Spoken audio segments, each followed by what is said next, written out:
Bonjour à tous, merci d'être avec nous, que ce soit chez Cap Digital ou je crois surtout à distanciel sur Livestorm. On est ravis de passer ce moment avec vous pour parler de la 5G à l'initiative d'Orange et de Jean qui est avec nous et que je vous remercie.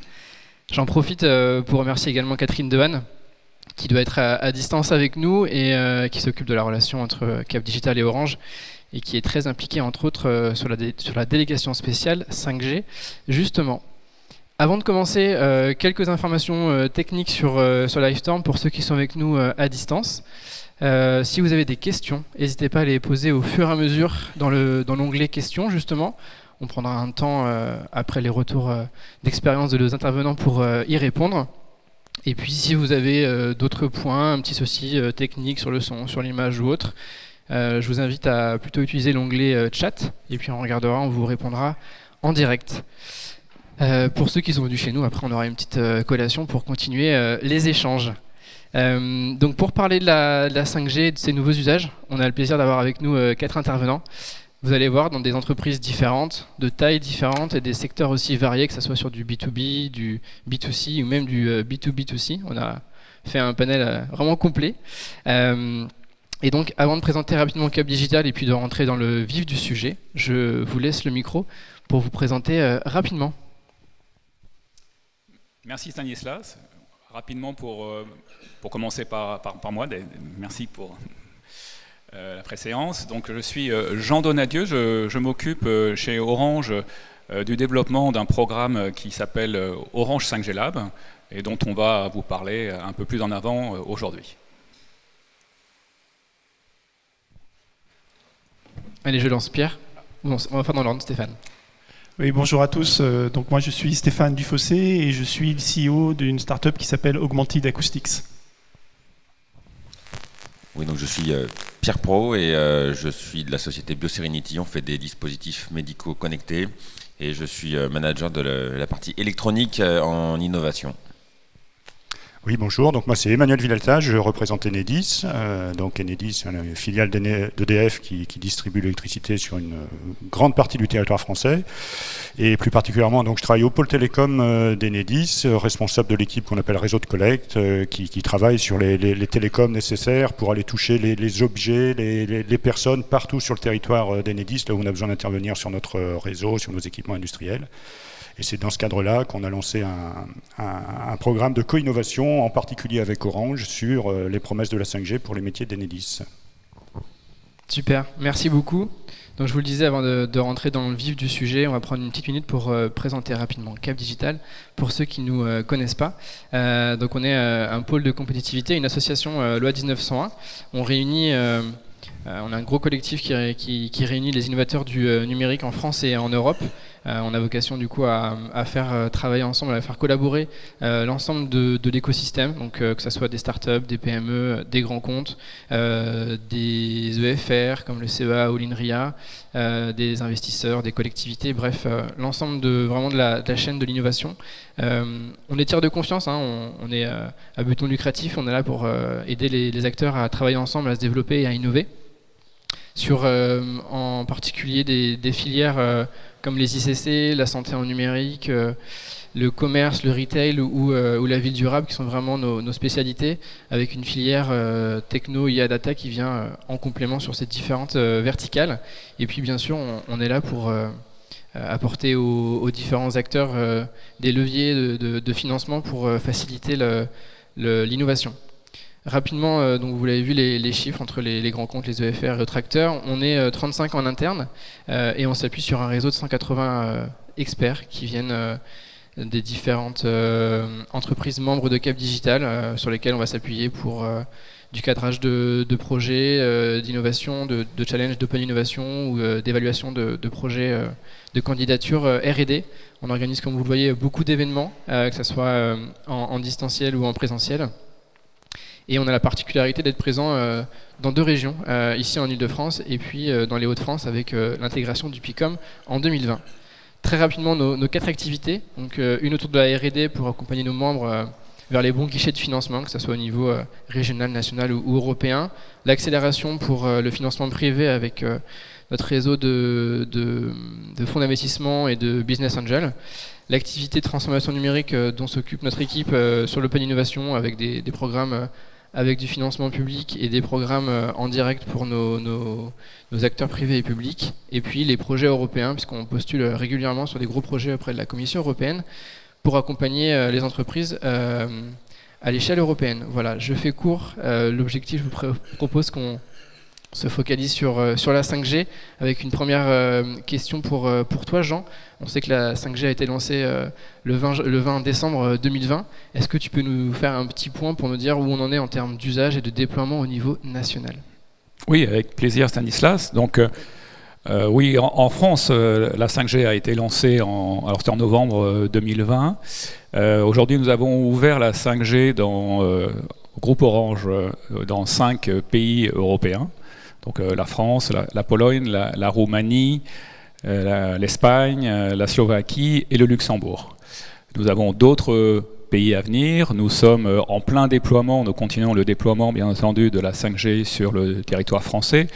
Alors les derniers chiffres que nous avons à disposition datent de fin mars, donc qui sont assez récents. Donc aujourd'hui, sur les territoires français, nous avons couvert environ un peu plus de 1200 communes dans 86 départements français, ce qui représente 45% de la population couverte en 5G.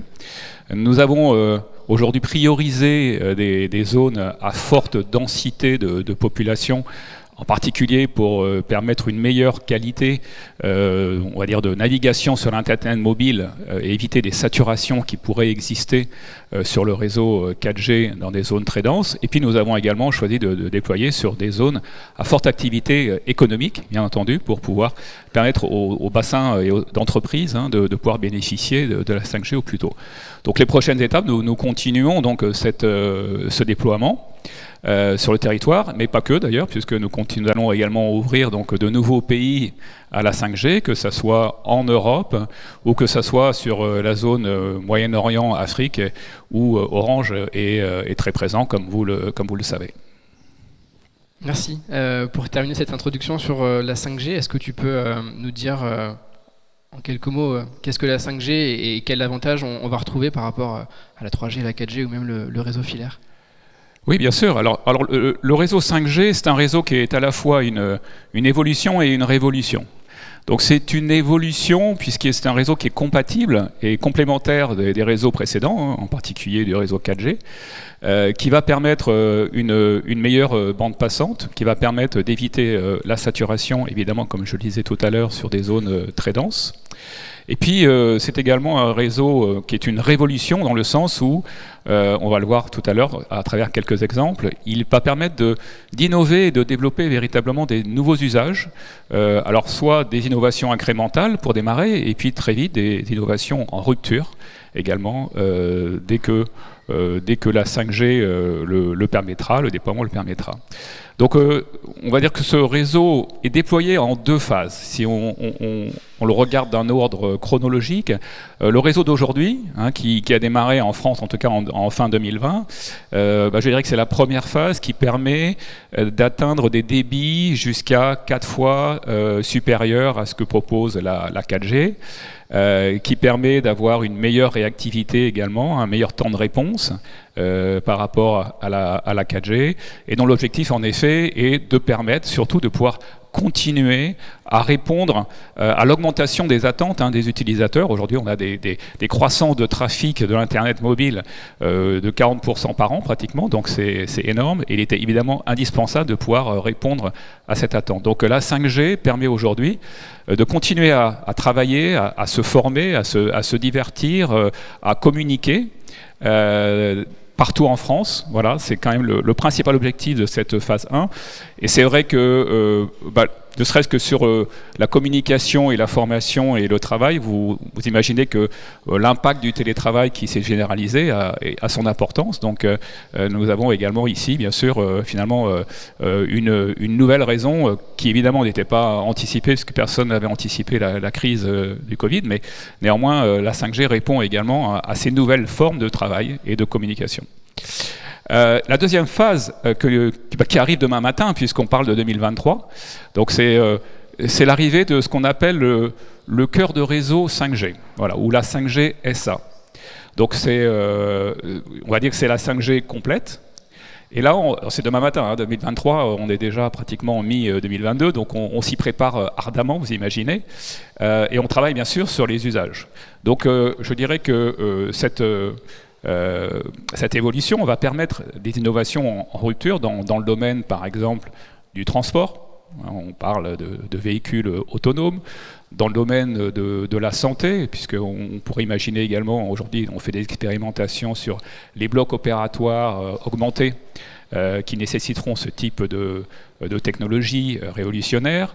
Et aussi, je dirais, finalement, dans l'industrie, où il y a énormément, je dirais, d'objets connectés qui pourront massivement se connecter simultanément et restituer des données en temps réel grâce à la mise en place de cette 5G. Pour donner juste un exemple en quoi c'est une révolution, il y a une fonctionnalité de la 5G à venir en 2023 qui s'appelle le network slicing. Donc c'est un peu un barbarisme, mais en fait c'est quelque chose de très intéressant puisque ça permet finalement, ça va permettre des usages particulièrement différenciés par rapport à ce que nous connaissons aujourd'hui. Ça permet finalement, en mots très prosaïques, de réaliser des tranches, de répartir le réseau en tranches et d'attribuer certaines tranches du réseau à des applications critiques qui demandent une grande fiabilité, qui demandent une grande sécurité, une sécurisation des données par exemple, une privatisation des données, etc. On peut imaginer très facilement des applications dans le domaine par exemple de la sécurité civile, que ce soit pour les pompiers, la police, le SAMU, ou dans le domaine, comme je le disais, des blocs opératoires augmentés, et bien sûr indispensable d'avoir une continuité de service et une fiabilité garantie absolue. Voilà pour l'évolution des réseaux 5G pour les mois et années à venir. Merci beaucoup. On va en venir aux applications de la 5G avec nos autres intervenants. On a vu en introduction sur des secteurs et des cibles toujours très variés. Est-ce que vous pouvez nous dire rapidement, nous expliquer l'intérêt de la 5G par rapport à vos marchés respectifs et puis pourquoi vous vous êtes mis aussitôt, en fait, dès le début ? Emmanuel, si tu veux commencer. Oui, je vais commencer. Donc, Enedis, donc on n'est pas une start-up, on est une grosse entreprise industrielle. Il faut imaginer Enedis, le réseau Enedis comme une grosse, je sais pas, une grosse machine, presque une grosse usine, en tout cas un gros système industriel. On a les 2300 postes sources où on prend l'énergie de RTE, et ensuite il y a 1,4 million, je crois, de kilomètres de réseau, des centaines de milliers de transformateurs pour arriver jusqu'à nos 36 ou 37 millions de clients. Des clients qui sont historiquement consommateurs, mais qui sont de plus en plus producteurs d'énergie aussi. Et donc, nous, il y a déjà longtemps qu'on a besoin de connectivité pour voir tout ce qui se passe et agir à distance. Donc, dès les années 80, en fait, avant qu'il y ait des réseaux GSM, on passait par un réseau privé, un réseau radio privé, un réseau PMR pour communiquer avec nos équipes, mais aussi commencer à faire, ça s'appelait pas encore des objets connectés, mais voilà, on commençait à connecter des objets pour intervenir sur le réseau. De la même manière, on a utilisé beaucoup le RTC.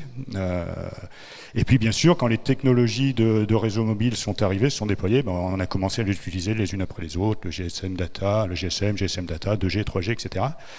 Sauf que, à chaque fois, on était, pas suiveurs, mais on utilisait les technologies telles qu'elles existaient, telles qu'elles étaient déployées. Et là, pour la première fois, la 5G, la promesse, c'est qu'elle soit pensée, qu'elle soit définie dès le départ pour les entreprises, pour certains secteurs, certains verticaux.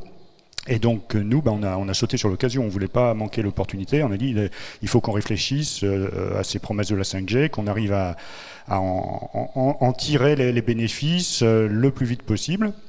Et donc c'est pour ça qu'on a imaginé assez tôt un projet de co-innovation donc avec Orange. Et on a embarqué aussi, au-delà d'Orange, d'autres champions, on va dire, présents en France. Hein. Donc on avait Orange, l'opérateur. On a embarqué Nokia, l'équipementier télécom, et donc un équipementier plus près de nos métiers de distribution d'électricité, Schneider Electric, pour les équipements électriques, quoi, de distribution d'électricité.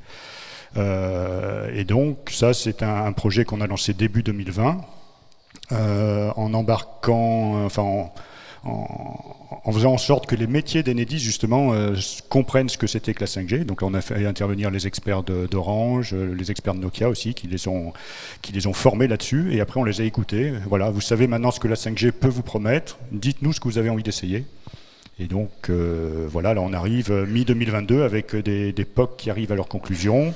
On en parlera un peu plus tard sur certains pour illustrer, mais voilà, s'il fallait retenir quelque chose, c'est ça. Enfin, d'ailleurs, même le terme de network slicing que Jean utilisait, c'était aussi pour essayer de comprendre, voilà, qu'est-ce que ça pourrait être une tranche de réseau 5G pour des cas d'usage très critiques comme les nôtres. Et c'est des choses qu'on espère avoir bien défrichées avec Orange et les autres partenaires. Super, merci Emmanuel. Stéphane, Pierre, vous voulez prendre la suite ? Oui, alors on passe la vidéo de BioSerenity maintenant C'est après. Ah non, un petit peu après, oui.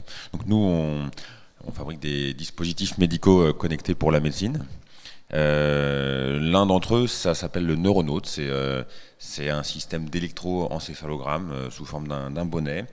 Et donc, on a une équipe de techniciens qui utilisent ce dispositif pour parcourir, aujourd'hui c'est en région parisienne, et donc ils parcourent la région avec leur scooter pour aller effectuer dans des centres de santé, dans des EHPAD ou dans des hôpitaux qui ne sont pas équipés d'un service EEG pour aller effectuer là-bas des électroencéphalogrammes.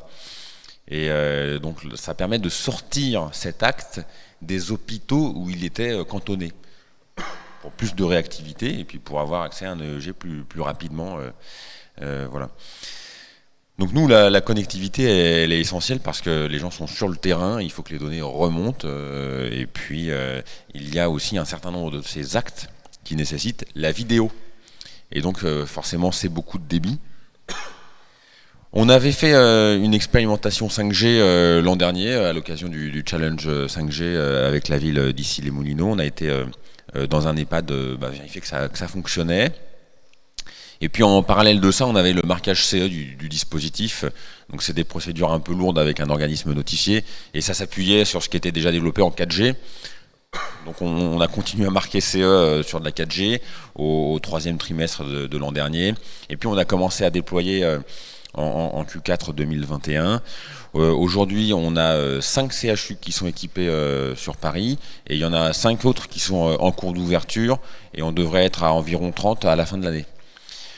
Donc on pourrait dire, notre solution, elle marche sans la 5G. On pourrait dire ça en fait. Par contre, ce qu'on sait, c'est que Paris est bien couvert au niveau 4G.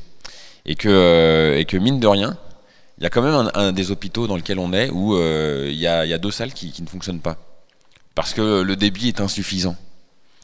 Et donc c'est rigolo parce qu'on s'est dit, on va essayer avec la 5G. Et on a fait l'essai et ça passe.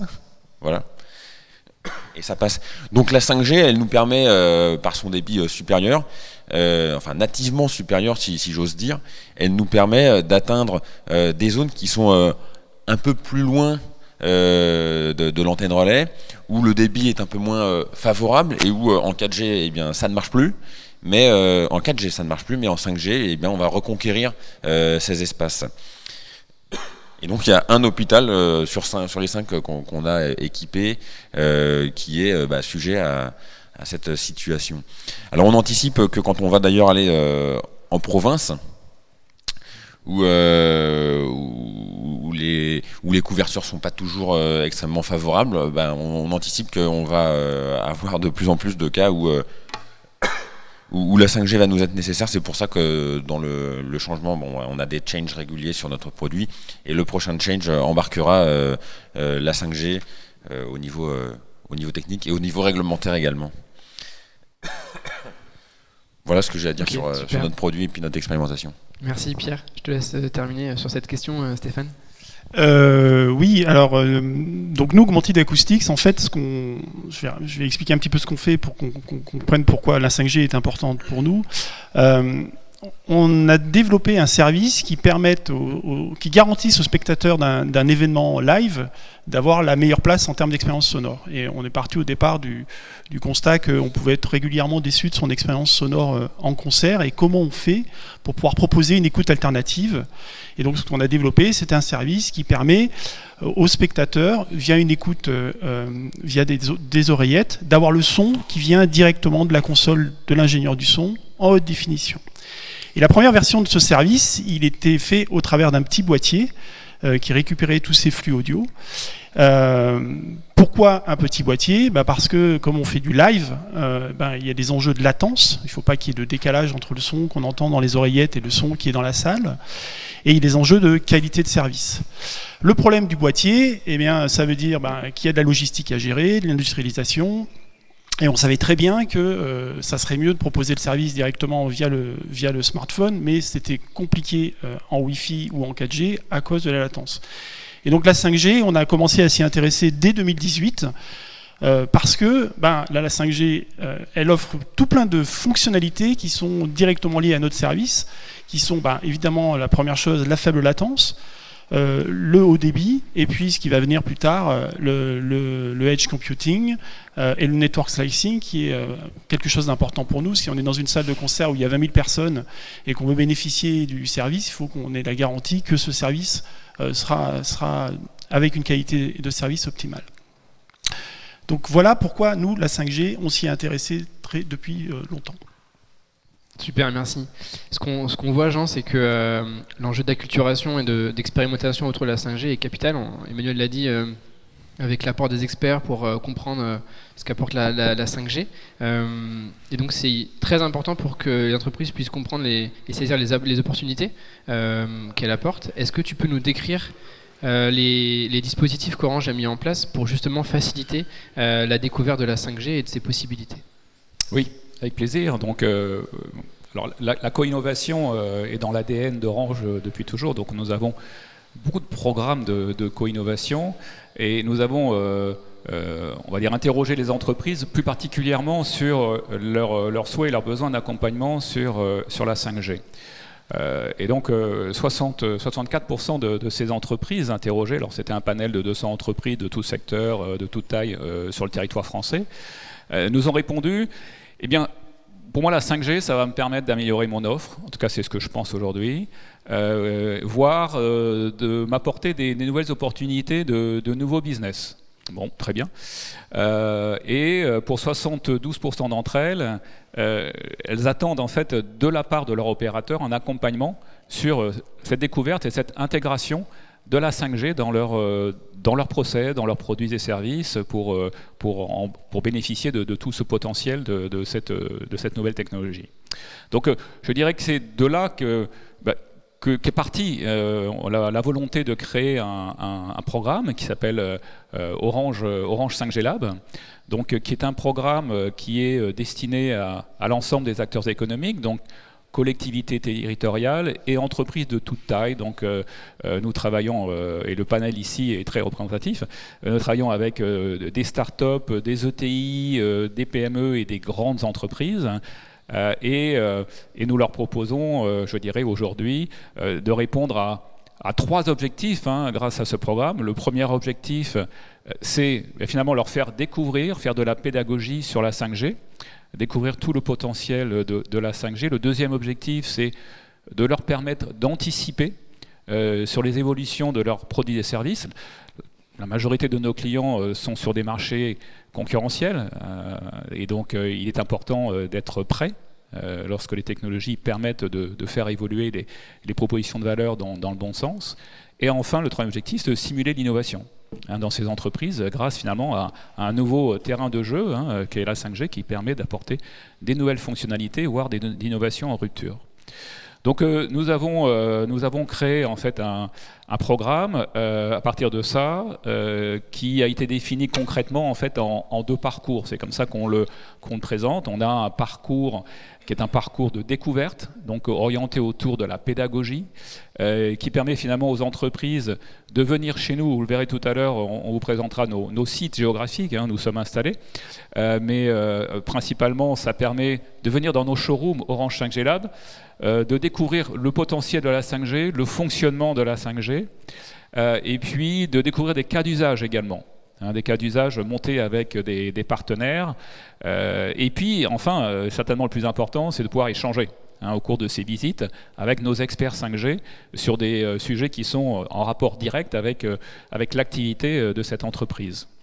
Le deuxième parcours que nous avons mis en place, c'est un parcours expérimentation pour des entreprises qui souhaitent aller un peu plus loin et qui viennent en général nous voir avec des produits et services existants ou des prototypes en cours de développement et qui souhaitent comprendre comment la 5G va leur permettre d'apporter des améliorations à ce produit et service. Et là, plutôt que d'en parler, je crois qu'on a une vidéo et je vous propose de lancer la vidéo et je compléterai après.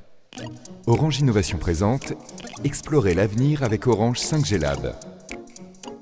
Vous souhaitez saisir les opportunités offertes par les nouvelles technologies, anticiper et découvrir les bénéfices de la 5G pour votre activité, mais vous avez besoin de preuves avant de vous lancer. Vous lancez dans quoi? Dans la transformation de vos produits, services ou process métiers grâce à la 5G? Défi accepté. Venez explorer le potentiel de la 5G d'aujourd'hui et de demain dans nos Orange 5G Lab. Vous bénéficierez d'un accompagnement sur mesure gratuit et de toute la technologie nécessaire à votre projet. Échangez avec des experts qualifiés. Rencontrez nos experts techniques et marketing pour échanger sur votre projet et l'impact qu'aura votre passage à la 5G. Ils vous accompagnent dans l'intégration et les tests en conditions réelles de vos produits et services en 5G. La mise à disposition d'un réseau 5G d'aujourd'hui et de demain avec de nouvelles fonctionnalités telles que le Edge Computing ou le Slicing, ainsi que les tout derniers terminaux et équipements 5G. La possibilité d'aller plus loin. Et si vous alliez au-delà des tests? Développer et commercialiser votre produit ou service enrichi de la 5G. Gagner en visibilité grâce à la promotion du programme Orange 5G Lab. Alors, convaincu? Venez concrétiser vos projets et expérimenter la 5G sans tarder dans l'un de nos espaces Orange 5G Lab. Elles sont des centaines d'entreprises et de collectivités à avoir profité gratuitement de ce programme de co-innovation. Contactez nos experts sur 5glab.orange.com.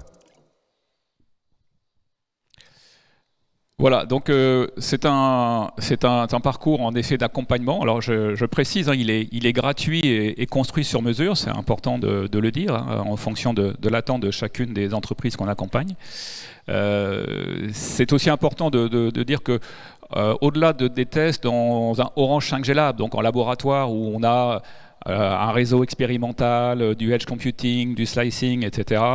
On a également la possibilité d'aller le tester en situation réelle. On l'a fait, par exemple, en effet, c'est ce que Pierre disait avec BioSerenity, où nous sommes allés dans un EHPAD de la ville d'Issy-les-Moulineaux pour, après avoir testé, je dirais, le parcours médical dans un laboratoire, on l'a testé sur un patient volontaire dans une situation réelle, dans un EHPAD où eh bien, la connexion en Wi-Fi était compliquée à obtenir, voilà, donc passer par la 5G, libérer également, en termes ne serait-ce que de temps et de parcours, faciliter beaucoup les choses.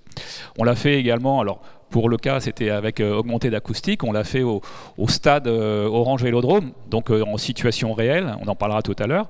Mais c'est seulement ce stade Orange Vélodrome connecté en 5G qui a d'aujourd'hui et de demain à tout, je dirais, le potentiel expérimental nécessaire.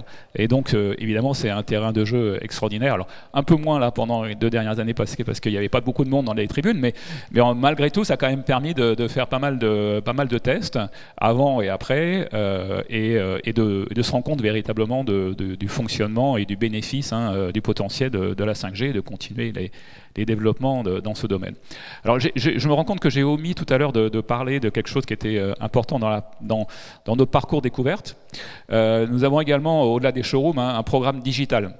Donc c'est important de le dire parce que je vous invite, comme c'était précisé sur la vidéo, en fin de vidéo, nous avons un site web qui s'appelle donc 5glab.orange.com qui, au-delà de présenter, je dirais, notre accompagnement et puis les sites où nous sommes présents, présente surtout des retours d'expérience, hein, des réalisations que nous avons menées avec des partenaires dans plein de domaines d'activités différents, alors culturels, événementiels, industriels, dans le domaine de la santé, de la Smart City, etc.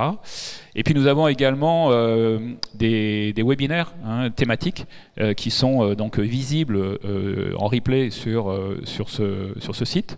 Et j'ouvre une petite page de publicité puisque notre prochain webinaire aura lieu lundi prochain. Alors je vous invite à aller voir sur le site et cliquer pour vous inscrire si le sujet vous intéresse. Il traitera de la 5G et du edge computing, précisément la combinaison de ces deux technologies qui a évidemment des bénéfices importants dans pratiquement tous les secteurs d'activité. Voilà. Merci. Je vais faire la parenthèse en précisant que du coup après l'événement, vous recevrez un petit mail et il y aura le lien pour s'inscrire à l'événement de lundi si ça vous intéresse. Merci beaucoup Jean. On va parler de concret, de projet. On a bien compris que vous avez pris la 5G à bras-le-corps dès que c'était sorti.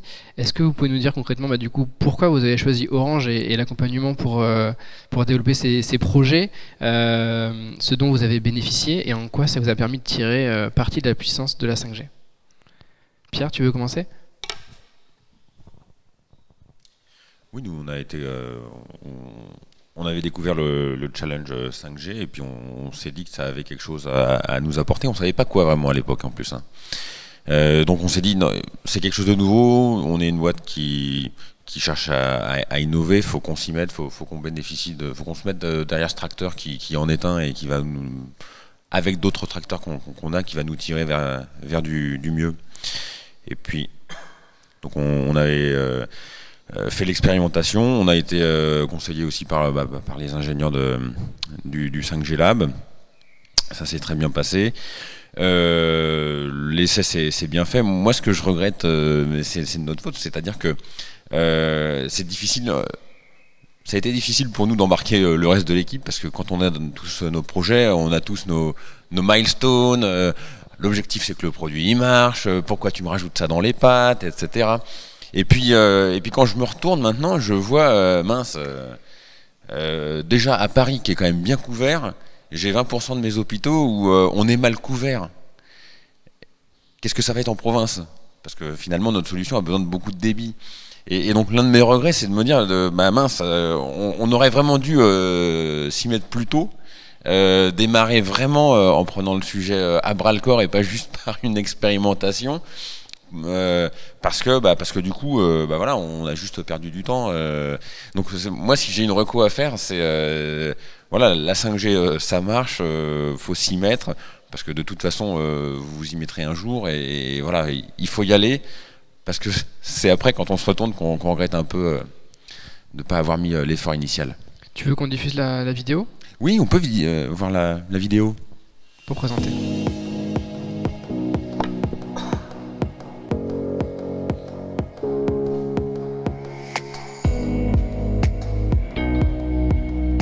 Aujourd'hui, on va faire un électroencéphalogramme, un EEG, sur un patient.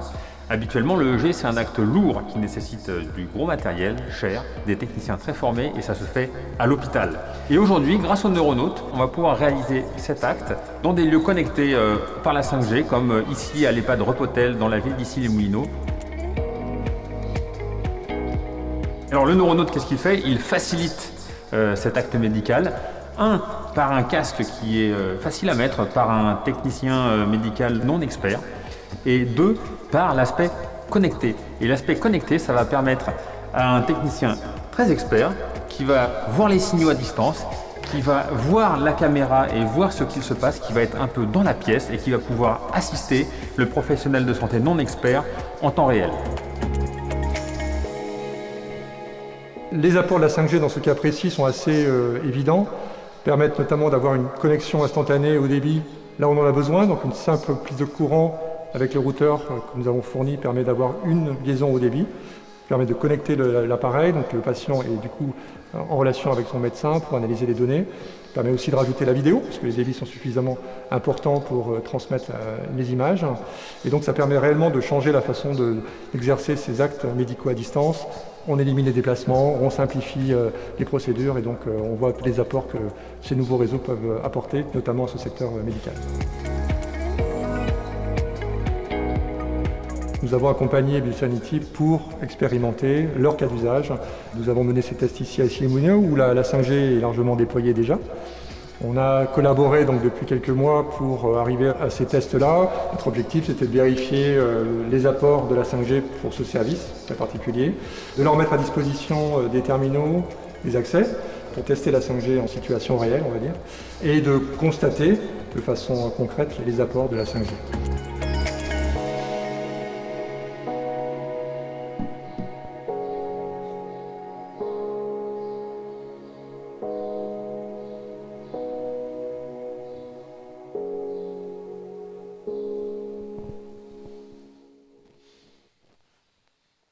Tu parlais tout à l'heure des perspectives. Tu peux peut-être dire un mot sur la suite? Oui, nous, la suite, c'est qu'on est en train de faire le marquage réglementaire, le marquage CE réglementaire du produit avec la 5G. Comme je l'ai dit, on vise une trentaine de CHU d'ici la fin de l'année, dont beaucoup seront en province. Et le but, c'est d'arriver à ce que ça marche bien et que tout soit couvert. Et on sait que la 5G va nous aider à obtenir 100% de nos EHPAD, 100% de nos hôpitaux couverts, où le produit, où le service marche bien. Super, merci Pierre. On va passer à Stéphane. Je crois qu'on va diffuser une vidéo pour présenter un petit peu ce que vous avez pu faire, et puis derrière tu pourras la commenter.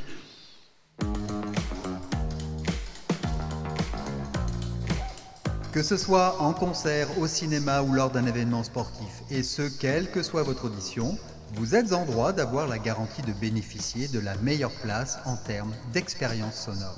C'est-à-dire de pouvoir bénéficier d'un son adapté à votre audition, à votre goût, à votre langue, potentiellement enrichi d'informations sonores complémentaires, telles que d'autres commentaires d'un match de foot, l'audio-description si vous êtes malvoyant, la langue de votre choix lors d'une séance au cinéma, ou de pouvoir bénéficier d'un son haute définition multipiste lors d'un concert.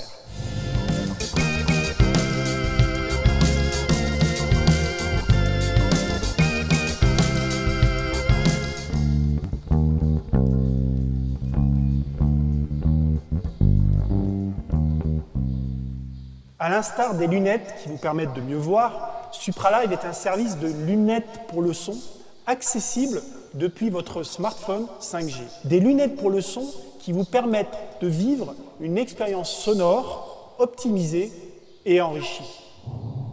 On fabrique des costumes sur mesure, de façon artisanale. On a un savoir-faire qui date depuis les années 50 et que notre grand-père, notre père nous a transmis.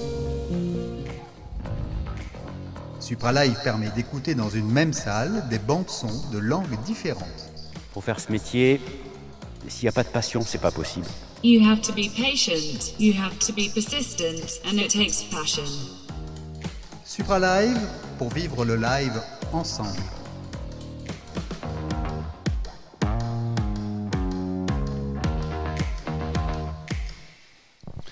Donc voilà, vous avez le pitch de ce qu'on fait, que j'avais un petit peu expliqué préalablement. Alors pour raconter notre histoire avec Orange, qui a commencé en 2019 par une candidature à l'Orange Fab.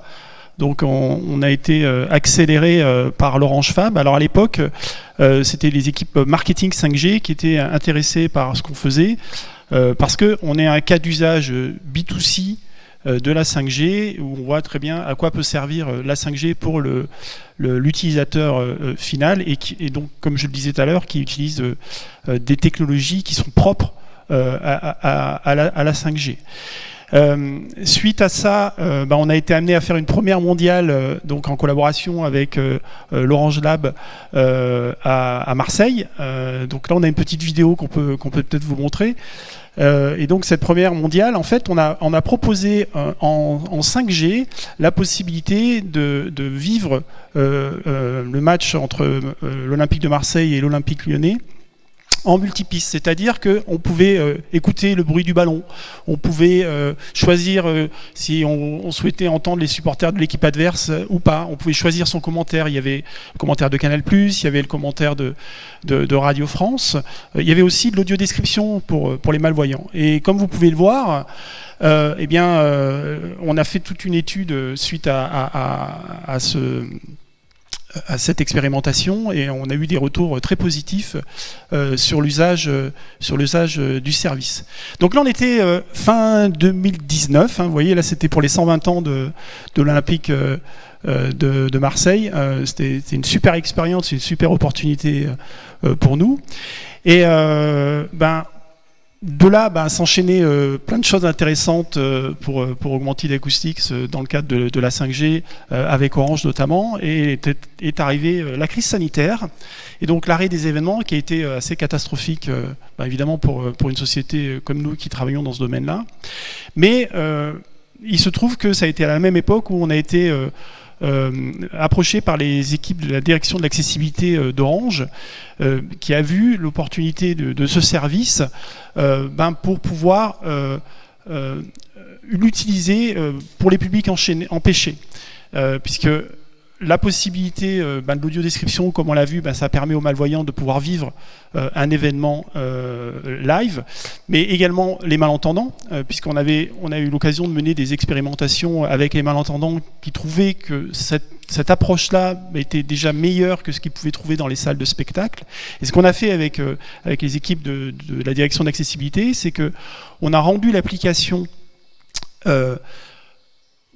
on a fait en sorte que l'application réponde aux critères RSE d'Orange sur les critères d'accessibilité, et on a également rajouté la possibilité pour les malentendants de pouvoir calibrer le son à leur audition, et derrière on va suivre tout un processus de traitement sur le fait qu'on ait toutes les pistes qui va permettre d'être assez révolutionnaire pour les malentendants, puisqu'ils vont pouvoir avoir une expérience sonore lors d'un concert notamment inégalée, puisqu'on va faire des traitements spécifiques en fonction du type d'instrument qui va être joué sur chacune des pistes, ce qui va complètement changer la perception d'écoute pour ces publics-là.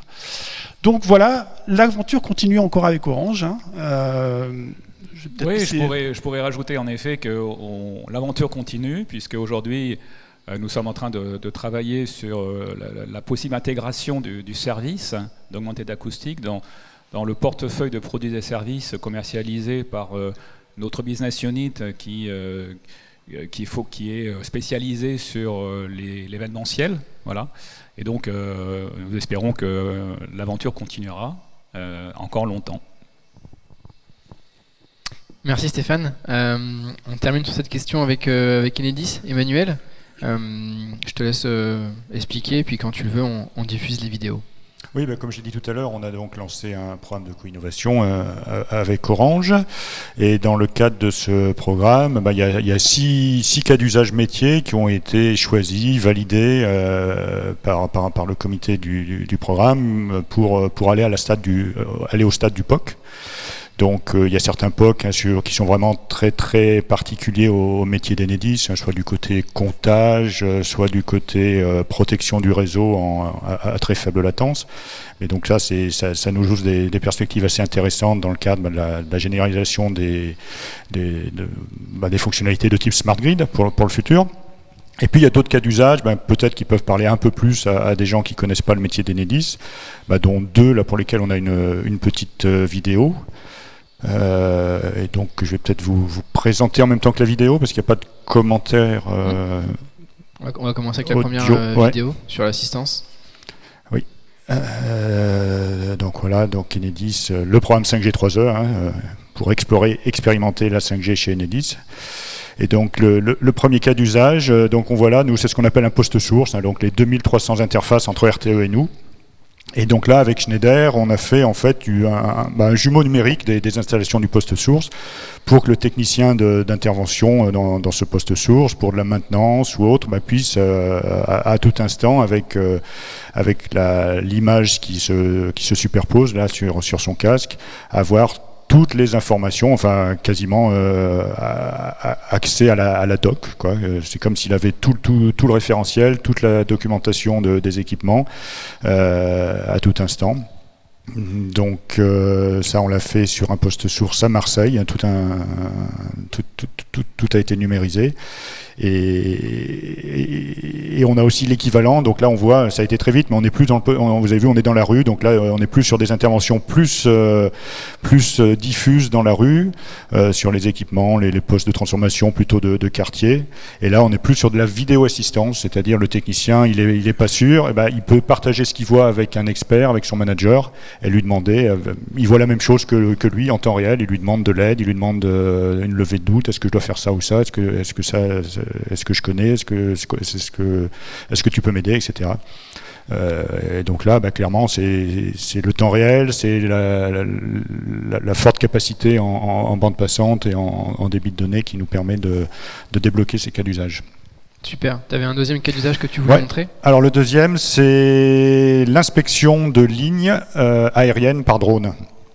Oui, là c'est plus Nokia que Schneider, hein, qui est le deuxième partenaire majeur avec Orange. Inspection, on fait déjà des inspections aujourd'hui. Alors traditionnellement, historiquement par hélicoptère, mais l'hélicoptère c'est cher, ça fait du bruit, ça pollue, du coup on ne peut pas l'utiliser n'importe où, n'importe quand. Le drone, c'est beaucoup plus facile. Là, on ne parle pas de piloter le drone par 5G, hein. C'est pas encore possible, ça le deviendra sûrement un jour, hein. Mais là, c'est la vidéo très haute définition, très haute qualité, qui nous permet en fait, en temps réel, le technicien, l'opérateur à distance, il peut, s'il observe quelque chose, zoomer, et donc en temps réel, voir s'il y a un incident. Alors qu'avant, il fallait que le drone ait fini son vol, on télécharge les données et on se rend compte qu'il y avait quelque chose et peut-être redéclencher une intervention. Alors que là, en temps réel, on zoome et c'est vraiment, oui, là c'est aussi la vidéo haute qualité et puis donc sur de l'aérien chez nous. Donc là, on est vraiment dans du très rural. Donc on espère qu'à terme, on pourra bénéficier de ça pour nos interventions partout sur le réseau aérien dans les zones rurales. Merci beaucoup. J'espère qu'à distance, il n'y a pas de problème de son. On a la chance d'être sous la grêle. Il y a forte pluie à Paris. Jean, j'avais une question pour toi, pour revenir sur le programme. Ça fait plus d'1 an maintenant que vous avez lancé le programme. On voit que ça intéresse aussi bien l'événementiel, la santé, la Smart City. Est-ce que tu peux nous dire les premières conclusions que tu as tirées sur l'attractivité de la 5G auprès des entreprises ? On est assez satisfait. Alors, je me bats contre le bruit de la grêle sur le toit en verre, et donc j'espère que vous m'entendez bien. Je vais parler peut-être un peu plus fort.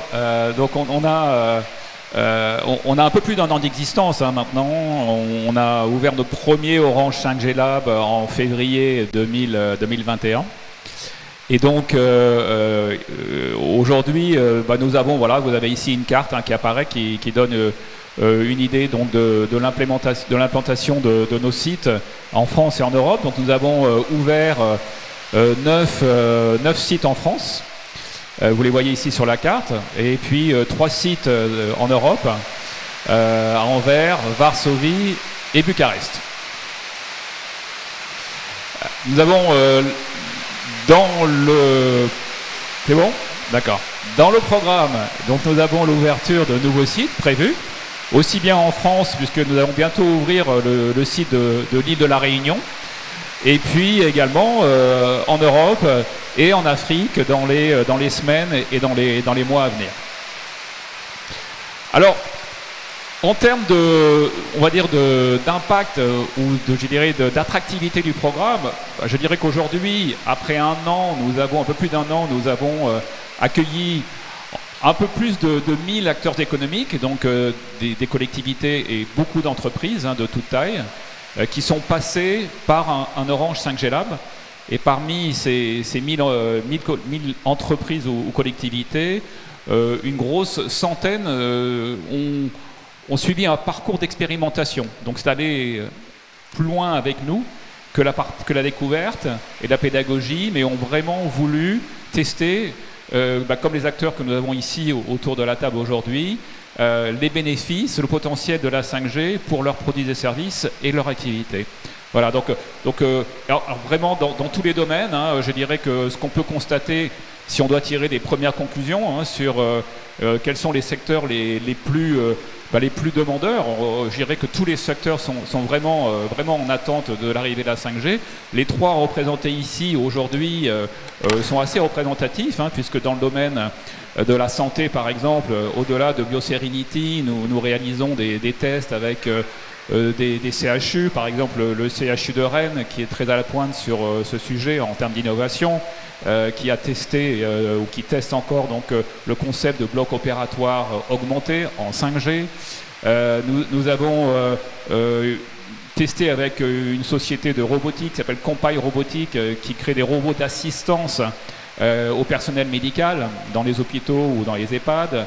Dans le domaine de l'événementiel, alors bien sûr, au-delà d'augmenter l'acoustique, nous avons également réalisé des expérimentations plus destinées aux professionnels de l'événementiel, par exemple les photographes professionnels qui ont des problématiques d'upload immédiat de photos en volume important avec des très très hautes définitions.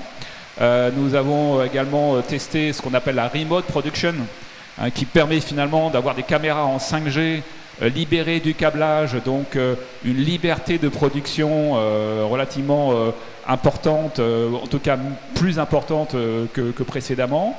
Et puis des coûts aussi, hein, bien sûr, de production allégés, des facilités de production finalement pour des acteurs qui ne pourraient pas produire aujourd'hui de façon traditionnelle, mais qui pourront produire grâce à l'arrivée de la 5G. Dans le domaine de la Smart City, on n'en a pas parlé, mais c'est un sujet aussi très important.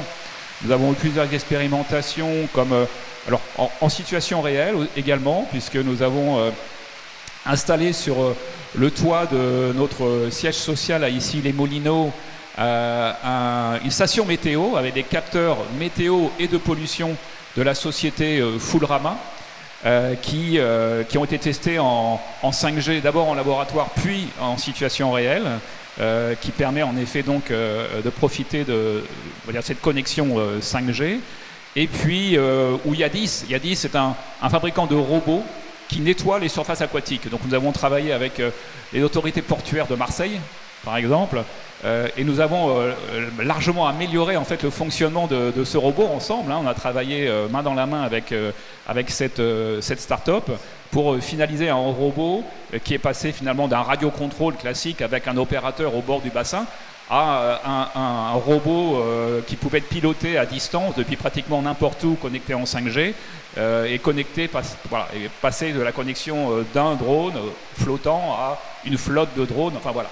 Et puis on pouvait même rajouter des capteurs sur la qualité de l'eau, etc. Enfin, bref, la 5G a permis de remonter beaucoup d'informations et de faciliter en effet et d'ouvrir un nouveau business model finalement pour cette entreprise. Et puis le dernier secteur très demandeur, bien sûr, c'est l'industrie. Alors c'est pas le dernier parce qu'on pourrait parler d'éducation aussi, mais on va pas tous les faire aujourd'hui, hein, on n'a malheureusement pas l'occasion, mais l'industrie représentée par Enedis, hein, c'est un très bon exemple aujourd'hui. Et puis nous avons, avec l'arrivée de la 5G et du edge computing par exemple, la possibilité de connecter des milliers d'objets connectés. Aujourd'hui l'industrie, ce sont des objets connectés, c'est des milliers d'objets connectés dans des entrepôts, dans des usines. Et donc la 5G va permettre de remonter toutes ces informations, toutes ces données en temps réel et de pouvoir surtout appliquer en temps réel, je dirais, les correctifs nécessaires, hein, de maintenance, de correction, etc. On travaille avec une société leader dans le domaine de la computer vision qui fait par exemple du tracking de qualité, hein, sur ce qui sort de chaînes de production et qui peut donc grâce à de la vidéo connectée en 5G, remonter immédiatement des informations sur des incidents ou de la qualité. Et puis les robots évidemment sont la robotique, que ce soit dans la logistique, dans le commerce par exemple, ou dans les entrepôts, sont extrêmement demandeurs évidemment de connexion également en 5G. Voilà. Bon, je ne vais pas faire tous les verticaux parce qu'on a des exemples à peu près dans tous les domaines, mais d'ailleurs je vous invite à si vous voulez en savoir plus, regardez sur notre site web, nous avons mis en avant un certain nombre d'exemples assez illustratifs. Oui, avec à chaque fois des vidéos, donc ça va pouvoir compléter tous tes propos et les illustrer. Merci Jean. J'ai une question du coup pour, je reviens à un autre intervenant, une question, Pierre, tu as commencé à y répondre, si vous avez des conseils, des recommandations à donner aux entreprises qui hésiteraient aujourd'hui à se lancer. Je te prends de court. Oui, les conseils, je sais pas, nous on est assez satisfait du mode opératoire qu'on a mis en œuvre là pour comme je disais, défricher, tout à l'heure j'utilisais le terme défricher les promesses de la 5G. Donc je dirais pour les entreprises, c'est sûrement plutôt vrai pour les grosses entreprises de faire comme nous, de bien aller taper à la porte de tous les métiers et de pas d'essayer de leur imposer des choses vu de l'IT, vu des télécoms, en disant ça y est, on a la 5G, on a une solution pour vous. C'est bien aller les écouter. Donc ça prend un peu de temps, ça demande un peu de disponibilité dans les différents métiers, mais qui comprennent ce que la 5G peut apporter et du coup que ce soit eux qui réfléchissent à ce qu'ils ont envie d'en faire. Je pense que c'est une des clés pour que derrière les experts se passent bien et que si les experts vont à leur terme, les généralisations, les déploiements puissent bien se faire. Merci. Oui, moi je l'ai dit, les équipes en interne, il y en a beaucoup qui pensent qui voient la 5G comme un petit apport incrémental et on a toujours d'autres priorités plus importantes. Et puis finalement, c'est quand on termine le produit qu'on voit, ah oui, mais là il y a une limite et si on était parti suffisamment tôt avec, on ne l'aurait pas à la limite. Donc oui, l'une de mes recommandations, c'est d'arriver à convaincre en interne pour convaincre les équipes de s'y lancer avec le même niveau de priorité que d'autres choses, parce que elles y passeront de toute façon un jour, et je pense que le plus tôt est le mieux pour tous nos business. Moi, je vais peut-être plutôt répondre sur le volet pourquoi y aller avec Orange, puisque c'est une expérience que moi je vis depuis 3 ans.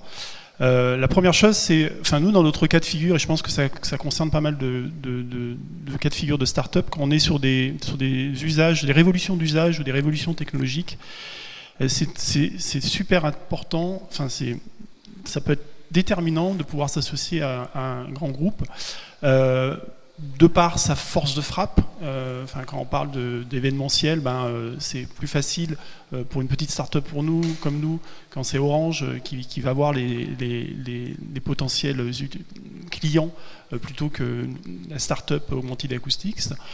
Et puis la deuxième chose aussi qui est importante dans mon vécu, c'est que on a bénéficié pendant 3 ans d'équipes bienveillantes qui ont envie de porter le projet en interne et que ça soit aussi bien chez Orange Fab que chez Orange Lab que à la direction de l'accessibilité. On est tombé sur des personnes bienveillantes avec nous, qui nous ont accompagnés dans le process de développement de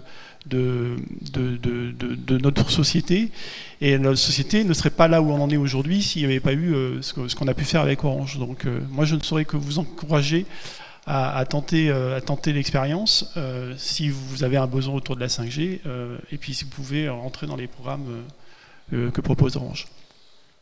Merci. On va terminer avec une dernière question pour toi, Jean, avant de passer aux questions-réponses de l'audience. Comment est-ce que concrètement vous proposez d'aider les organisations à se lancer dans la découverte et l'expérimentation de produits et de services en s'appuyant sur la 5G ? Oui, alors d'abord, merci beaucoup pour vos témoignages. 3 cas très, très différents et 3 accompagnements également très différents avec Orange qui ont prouvé, je dirais, le potentiel de la 5G. Pour nous, c'est ça qui est important. On est vraiment dans cette mission-là. Notre claim, hein, ou notre mission, elle se résume en une phrase, hein, c'est avec Orange 5G Lab, c'est découvrir, expérimenter et inventer les nouveaux usages de demain permis par la 5G. Voilà, donc c'est vraiment notre raison d'être. Alors je rappelle, hein, c'est un programme vraiment gratuit, parce que c'est notre mission. Il est fait sur mesure en fonction bien sûr des entreprises, de leur taille, de leur douleur, de leurs problèmes, de leurs questions. Il est également ouvert à toutes les entreprises, hein, qu'elles soient clientes ou non clientes d'Orange. Hein, on s'adresse vraiment à tous ceux qui sont intéressés par la 5G. Voilà, et donc ce que je vous invite aujourd'hui à faire, si vous êtes intéressé d'aller plus loin bien sûr, c'est de nous contacter. Donc sur le site web 5glab.orange.com, il y a une rubrique contact qui vous permettra donc de prendre contact avec nous, et vous serez rappelé immédiatement pour pouvoir discuter du sujet de la 5G pour vos activités et voir comment on peut vous accompagner. Voilà. Merci. Et puis, bien sûr, vous recevrez à la suite de l'événement un mail pour avoir accès au replay, pour avoir accès à ce formulaire de contact et préciser un petit peu l'objet de l'échange, ce qui vous intéresse. On va passer aux questions. Première question dans le public. Jules, si tu peux prendre l'ordinateur et puis si tu peux passer un micro.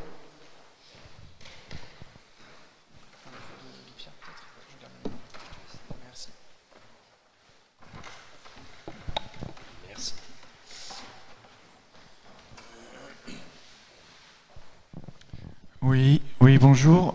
Tout d'abord, merci d'être venu, malgré l'orage. Et merci de vos témoignages. Et merci à Cap Digital de toujours faire des prestations, enfin des petites visions comme ça sur un sujet en 1h30. J'avais beaucoup apprécié sur la protection aussi industrielle. Il y a des sujets, des thématiques variées. Donc, je suis Eric Borelli, société Refacteo, Microsoft Partner en EI. Je suis plutôt impliqué dans la production électronique et l'électronique en général. Et j'ai travaillé beaucoup avec l'Alliance pour l'industrie du futur et surtout dans le groupe 5G, sous la direction de Frédéric Amblard du CEA. Il y avait Ericsson, il y avait aussi 4G, Orange. La question, c'est la question de fond. En prod, c'est la question, en plus ça a évolué depuis le coronavirus et ce qui se passe en Ukraine, c'est la question du travail en dégradé. C'est-à-dire qu'on a une usine, on a des robots sur roulette, on a vu les Bosch, les machins, vous les connaissez, qui sont plugués en 5G ou en Wi-Fi ou en mesh, ce que vous voulez. Il faut pouvoir avoir quelque chose qui soit durci, parce que si demain il y a, parce que juste en aparté, on a vu avec la fibre optique, il y a eu des problèmes. On a vu à Crolles, l'usine de ST Microélectronique, qui a eu aussi une coupure d'électricité avec des incendies. Donc le fond, c'est de pouvoir, et on voit aussi la pénurie de composants électroniques.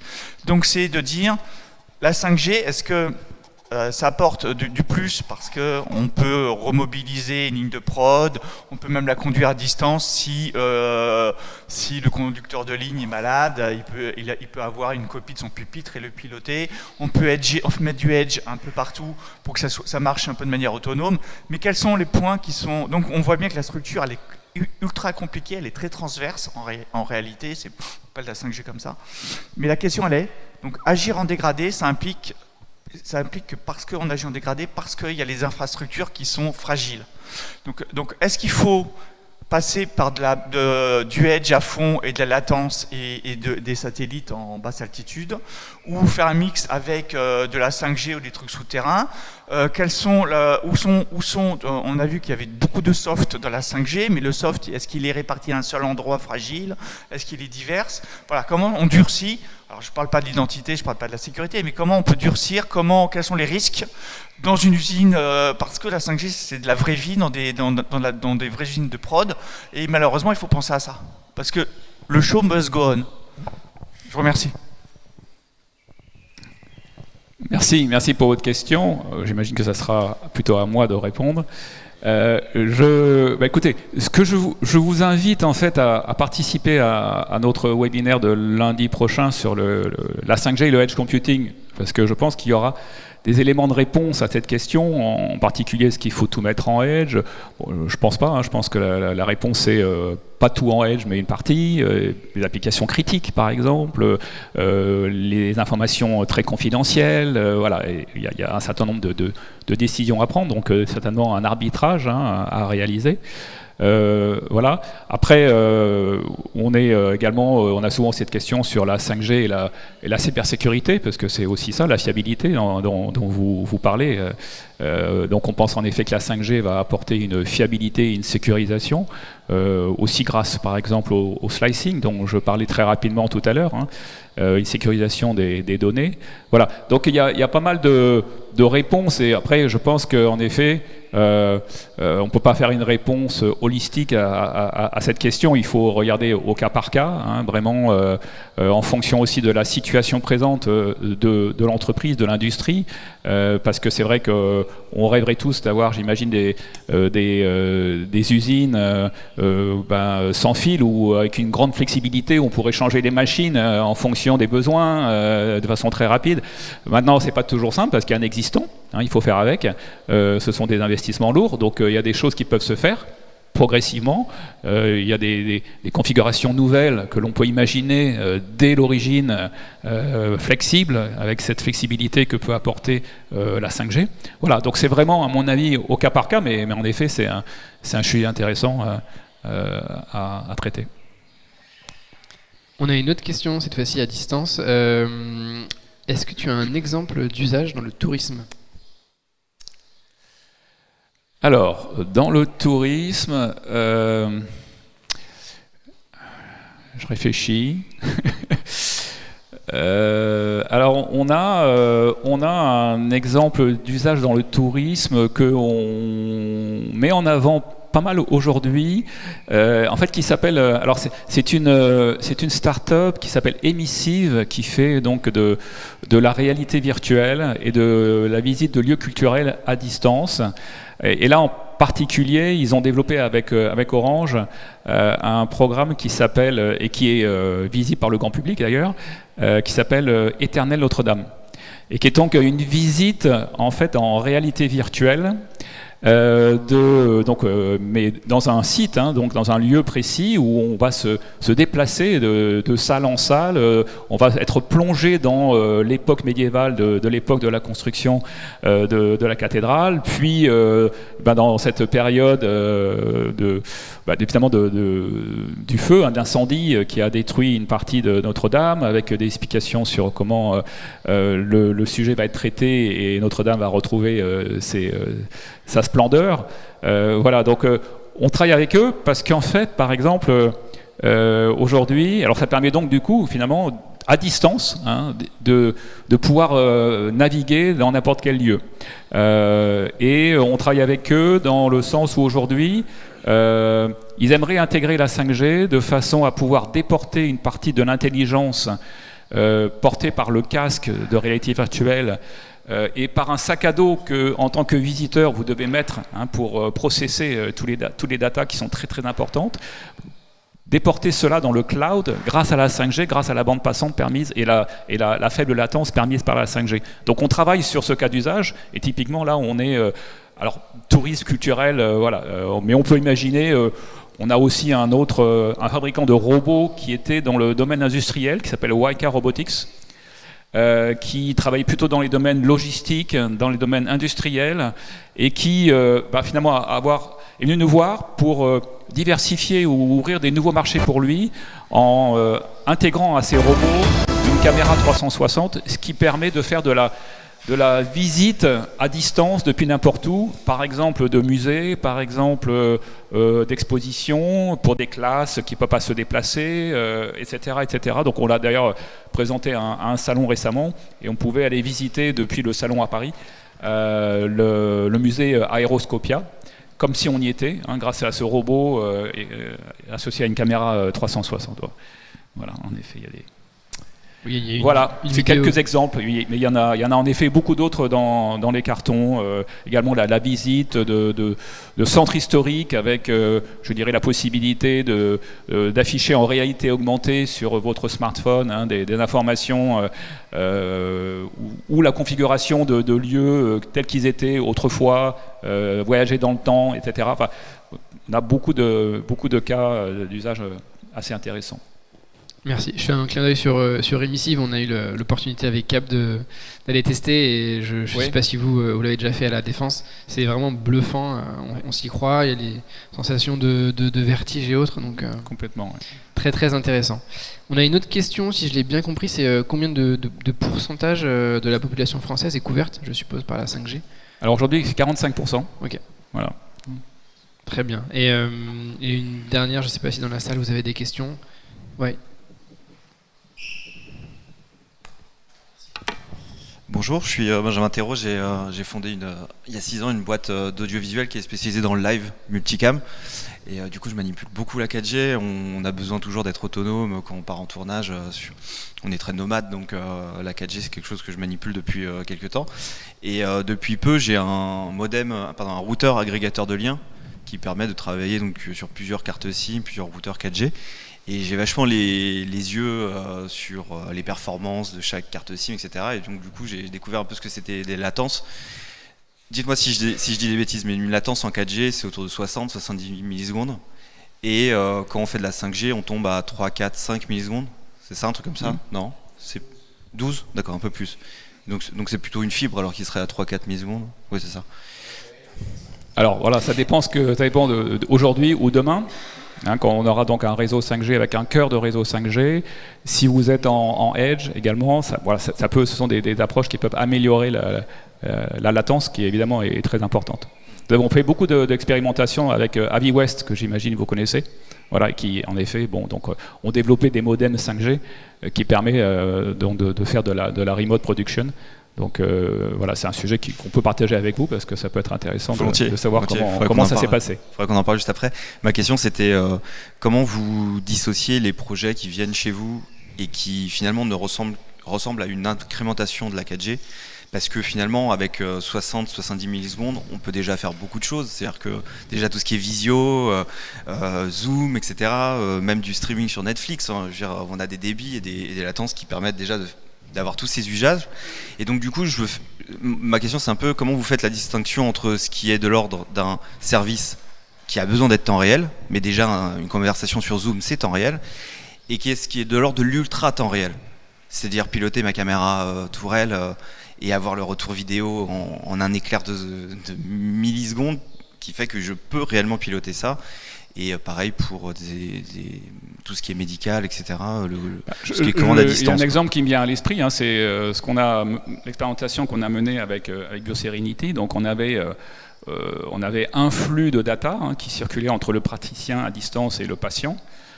Et on avait un flux de vidéo et bien sûr de voix. Hein, et donc il est évident qu'il fallait qu'il y ait une synchronisation totale de ces deux flux, et ça en 4G, Pierre l'a dit, je pense qu'il a dit, puisqu'il eux l'expérimentent tous les jours sur le terrain, donc c'est moins évident à garantir. En 5G, en effet, on est beaucoup plus, je dirais, dans la synchronisation, donc en effet, donc une latence tellement minime qu'elle ne se perçoit presque pas. Et donc déjà, elle ne se perçoit pas en 4G. À 70 millisecondes, on ne perçoit pas une différence en... Je pense peut-être que vous pouvez confirmer par rapport à l'audio. Je pense qu'effectivement, quand je regarde quelque chose, que j'ai des enceintes qui me donnent un son et je veux augmenter ce son, effectivement, j'ai besoin vraiment d'être à 3 millisecondes, 10 millisecondes de latence. Mais à 60-70 millisecondes, c'est à partir de 150-200 millisecondes qu'on commence à avoir des décalages de labial, etc. Et ce que j'ai moi compris par rapport à l'usage médical, c'est que on va dire que la borne 4G la plus proche était pas, voilà, vous étiez mal couvert. Mais finalement, là, c'est juste une petite incrémentation, quoi. C'est une sorte de débit ou de mieux placer une antenne 4G. Donc en fait, voilà, mon point, c'est vraiment savoir si cet ultra temps réel, ce besoin d'ultra temps réel, c'est au cœur du 5G Lab. Enfin, c'est que c'est presque un critère pour rentrer dans le 5G Lab. Ah non, c'est pas un critère. Non, c'est pas un critère. On est vraiment ouvert à la fois, comme je le disais tout à l'heure, à l'innovation incrémentale, qui est donc en effet ce dont vous parliez, l'amélioration finalement de l'existant, et puis des innovations en rupture. Là, on va vraiment inventer des nouveaux usages. Mais c'est vrai qu'aujourd'hui, les demandes sont plus sur finalement l'incrémental, comment ça va améliorer mon service. Donc je ne peux pas répondre à votre question précisément en ce qui vous concerne maintenant, mais je serais ravi de pouvoir le faire, et puis avec nos experts 5G qui seront très compétents pour vous répondre. On a une autre question qui est arrivée de Julien. Existe-t-il des forfaits data 5G illimités? Alors là, joker. Je n'ai pas révisé les forfaits data avant de venir. Je pense que Julien, il faut que vous alliez dans votre boutique Orange. Ouais, je pense que le mieux c'est d'aller voir une boutique Orange, ou si c'est une entreprise, de prendre contact avec le commercial. Ouais. On a une dernière question, à moins qu'il y en ait d'autres qui arrivent. C'est sur les différents sites Orange 5G Lab dont tu as parlé. Est-ce qu'elles ont des spécialisations? Alors oui et non. En fait, l'idée, c'est que tous les sites que vous avez vus sur la carte tout à l'heure, donc les 12 sites, vraiment adressent l'ensemble des verticaux. Néanmoins, nous en avons quelques-uns qui, par leur nature même, ont quelques, je dirais, spécialisations. L'Orange Vélodrome à Marseille, vous imaginez bien que attire des cas d'usage autour de la production, des médias, de l'événementiel, du sport, c'est assez naturel. Néanmoins, on a traité des sujets autour de la robotique également à Marseille, et d'autres sujets qui n'étaient pas forcément liés avec un stade. Voilà. Et puis à Lyon, on a en effet construit un Orange 5G Lab en collaboration avec la région Auvergne-Rhône-Alpes autour de l'industrie 4.0. Donc c'est un campus numérique destiné à l'industrie 4.0 qui est à Lyon-Charbonnières. Et donc nous participons à un consortium en fait d'entreprises. Il y a une usine-école, il y a des partenaires comme donc l'école des mines de Saint-Étienne, Siemens, Bosch et d'autres, etc. Et donc nous faisons partie donc de cet écosystème-là. Et c'est vrai que là, on est plus spécifiquement sur l'industrie. Sinon, dans les autres domaines, alors je ne vous cacherai pas que Toulouse ou Rennes, par exemple, nous parlent beaucoup de tourisme. Mais c'est normal, voilà, ce sont des régions très, très touristiques, mais ils s'intéressent en effet à tous les domaines. C'est mieux avec le micro. Merci beaucoup Jean, je ne sais pas si vous voulez me rajouter un mot de la fin, si vous avez tout dit. Pierre, je t'en prie. Oui, j'aimais bien le petit débat sur qu'est-ce qui est incrémental et qu'est-ce qui est de rupture. Je pense que mon voisin, il est plutôt dans le rupture. Et nous, ce que je sais, c'est qu'on est en train de se poser la question, mais le edge computing, étant donné qu'on a pas mal de calculs qui sont à faire et qu'on ne veut pas tous les faire dans le cloud, et on est en train de réfléchir beaucoup au edge computing, parce que c'est pareil, les débits... Les débits, c'est compliqué au niveau du cloud, ça nécessite des infrastructures énormes qu'on paye drôlement cher, et on réfléchit beaucoup aux apports que pourra nous amener le edge computing. Il me semble aussi que dans la 5G, il y a une fonction de géolocalisation qui a été profondément améliorée par rapport à la 4G, et que ça aussi, ça va nous aider à apporter des innovations, là pour le coup, pas incrémentales, mais de rupture sur nos services. Voilà. Merci. Entre-temps, des questions sont arrivées, donc le sujet intéresse. Question de Charles. Qui peut venir au 5G Lab et accompagnez-vous les startups? Je crois que la réponse est oui, mais je vais te laisser... Oui, absolument. Donc toute entreprise ou collectivité, client ou non client d'Orange est bienvenue au Orange 5G Lab. Donc en fait, on est là pour ça. Donc n'hésitez pas. Et pour finir, je vois que Sophie rebondit sur la question de la latence avec un exemple. Pour déclencher des automatismes mécaniques, comme l'ouverture d'un portail, est-ce que la 5G se justifie ou est-ce que la 4G peut traiter le signal? Et peut-être que tu n'as pas la réponse et qu'on peut voir avec un expert. Oui, on peut voir avec un expert, mais bon, en effet, il y a des cas où en effet la 4G ou le Wi-Fi ou d'autres techniques de connexion suffisent largement. Là, on parle d'ultra latence ou d'ultra faible latence. Hein, c'est plus pour en effet des applications critiques qui vraiment le nécessitent. Super. Ben, encore une fois, merci à tous les quatre pour l'intervention, pour la réponse aux questions. Comme je vous le disais tout à l'heure, bon, on peut applaudir, c'est gentil. Voilà. On prend. Ah, pardon, dans le chat, je vois qu'il y a des petits commentaires, mais ce sont des remerciements, donc ils applaudissent à distance. Merci beaucoup. Comme je vous le disais, vous allez recevoir après l'événement donc un mail avec le replay pour ceux qui veulent revoir, pour ceux qui n'ont pas pu participer, le lien vers le formulaire si vous voulez entrer en contact avec Jean et ses équipes d'Orange pour parler plus de la 5G, envisager des choses ensemble, des expérimentations, des visites de lab et autres. Et puis il me reste plus qu'à vous souhaiter une bonne après-midi, un bon week-end un peu en avance. Et puis n'hésitez pas à nous contacter pour toute question. Merci.